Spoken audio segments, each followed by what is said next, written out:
Well, originally, TRiO started out with only 3 programs, because with TRiO, it originated back out of the Educational Opportunity Act in 1964, which was President Lyndon Johnson's act on the war on poverty. And with that, again, it started out with only 3 programs, with the Upward Bound, the Educational Talent Search, and the Student Support Services Program.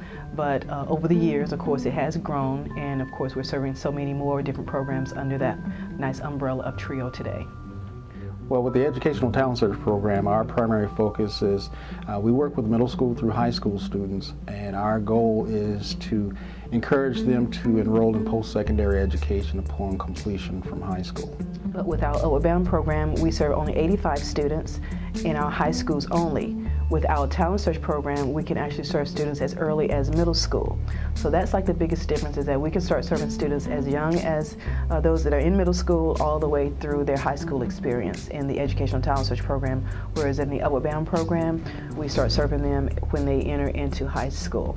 And both programs pretty much have that same type of objective, which is to offer that motivation, those skills necessary to help them to complete secondary school and to move on into college, and of course to complete that post-secondary school experience.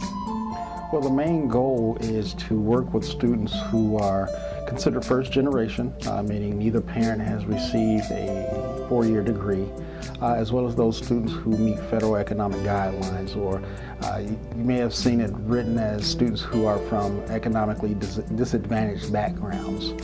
It's also been called students who are low income. Either one of those criteria is what we look at in helping students in those populations to attain higher education. The goal for basically all of TRiO is to attain higher education. A student can be in a TRiO program from the time they're in middle school through graduate school. There's programs that work with students even once they get out of high school, at the college level, even the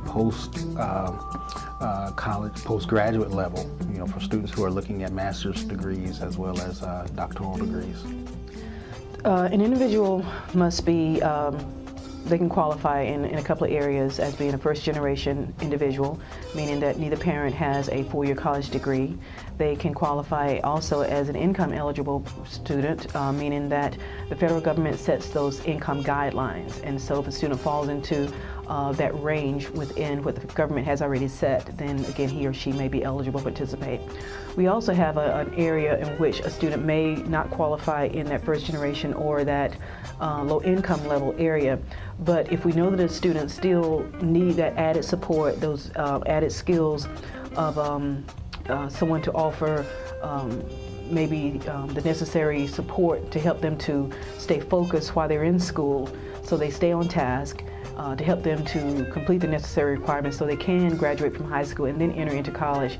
We would consider that to be one of those areas that as an area not truly identified as low income first generation, but they still need an added support just to make sure they don't fall through the trenches and then they become a statistic and not complete in high school. So we have that little small area over there where we can still support students even though they may not qualify under that first generation or that low income area. My main goal is to make sure that we can continue the funding so that we can continue to serve the students in our Tri-County area. Our grants, as I stated, they're federally funded, meaning that 100% of our funds come from the federal government. And each cycle, now that we're on a 5-year cycle, we have to compete for those funds. And no one knows whether they're going to be successful. It's almost like a lottery pick. You just never know. But we try to make sure that we have a great team of folks on board who can help with the writing. We try to make sure if we need to pull in a consultant, making sure that we have a strong data to support the need for our existence.